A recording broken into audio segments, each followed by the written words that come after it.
In 1998, John Miller, a truck driver, paid for a struggling boy's meal, unknowingly setting off a chain of life-altering events.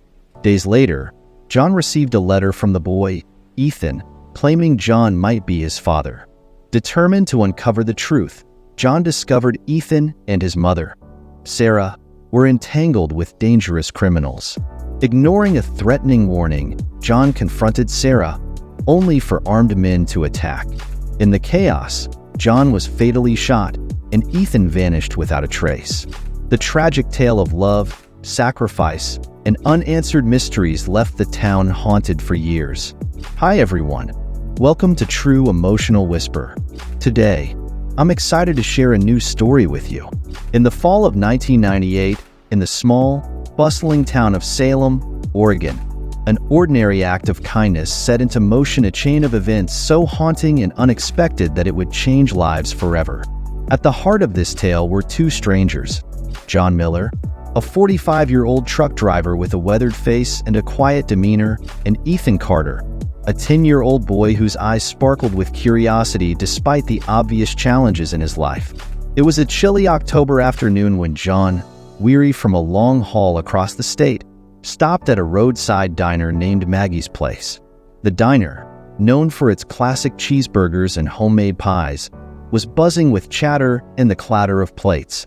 Seated at a corner table, John sipped his coffee, trying to shake off the fatigue. That's when he noticed Ethan sitting alone at a nearby table. The boy's clothes were clean but worn, his backpack tattered. He studied the menu with intense focus, occasionally glancing at the few crumpled dollar bills in his hand. The waitress, a kind woman named Linda, approached Ethan's table.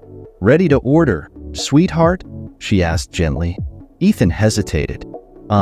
Just a small fries and water, please," he said, his voice barely above a whisper. From his seat, John watched the exchange. Something about the boy's cautious manner tugged at him. Without overthinking, he called Linda over and quietly said, "Add whatever he wants to my tab. Just don't tell him." Linda smiled knowingly and nodded. When Ethan later tried to pay for his meager meal, Linda waved him off. "Someone took care of it for you," she said with a wink. Ethan looked around, confused, but John kept his eyes on his plate, pretending not to notice. Ethan left the diner that day, clutching his backpack and wearing an expression John couldn't quite place.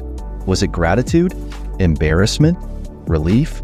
Days turned into weeks, and John had almost forgotten about the encounter until he found a letter in his mailbox one evening. The envelope was plain, with no return address.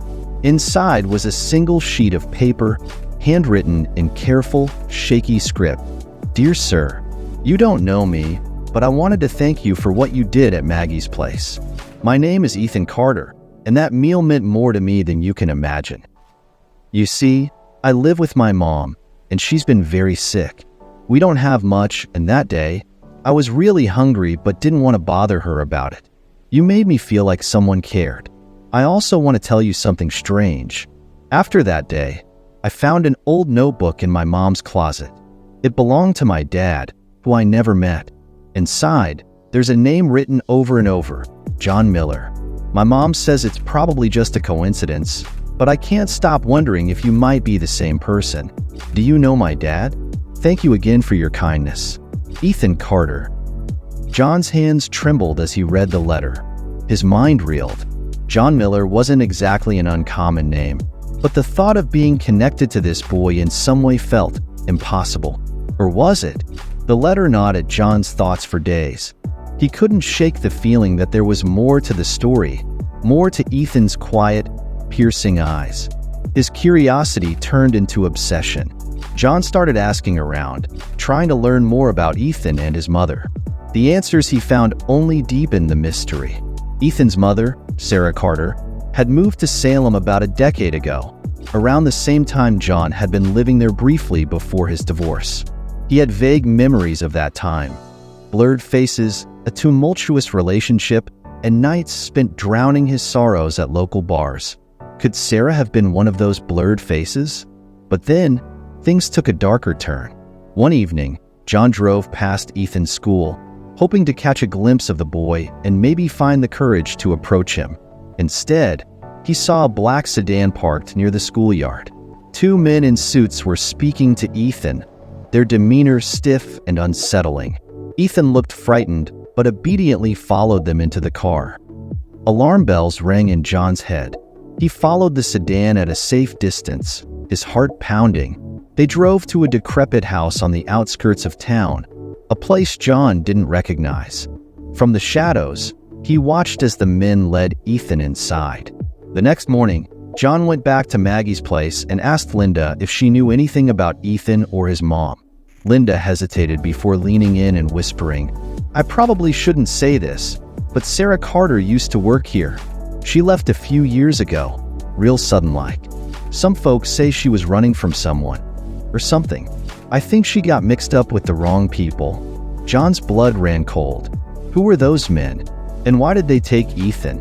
Determined to get answers, John started digging deeper into Sarah's past. What he found was both heartbreaking and terrifying. Sarah had been involved with a dangerous man years ago, someone with connections to organized crime. Rumor had it that she'd stolen something valuable from him, something that could get her and Ethan killed. But that wasn't the most disturbing part. Buried in an old police report, John found a name he recognized. His own. A witness had identified a John Miller as someone Sarah had been close to during the time she disappeared. The report suggested he might have unknowingly been a part of whatever scheme Sarah was running. John's world began to tilt. Was Ethan his son? Was Sarah in danger because of something from his own past? And then, one night, another letter arrived. This one wasn't from Ethan. "If you care about the boy, stay away. You don't know what you've stumbled into. Consider this your only warning." The story left John at a crossroads. A man haunted by his past, entangled in a web of secrets, and determined to protect a boy who might be his own flesh and blood. But the deeper he delved, the more dangerous things became. Every choice he made brought him closer to the truth, and closer to a darkness he wasn't sure he could escape. John couldn't let the letter's warning deter him. If Ethan was truly his son, he owed the boy everything, even if it meant risking his life. Ignoring the fear clawing at his chest, he decided to confront Sarah Carter and uncover the truth once and for all. He tracked her down to a rundown motel on the outskirts of town, its flickering neon sign casting eerie shadows on the cracked pavement. When Sarah opened the door, her face paled.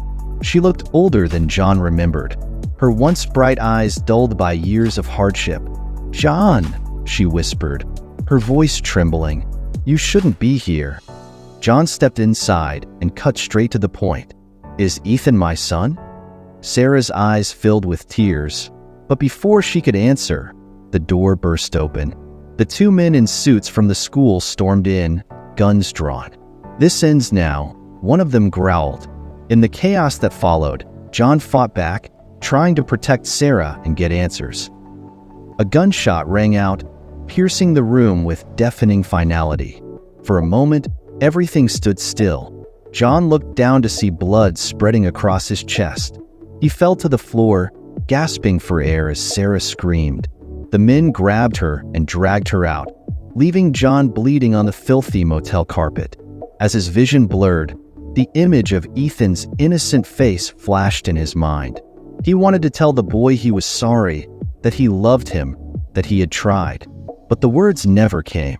Hours later, the police found John's lifeless body, a crumpled photograph of a young Sarah clutched in his hand. Ethan was never seen again. The townsfolk whispered about the tragedy for years, but the truth about Ethan's fate and John's connection to him remained a mystery. A haunting tale of love, loss, and unanswered questions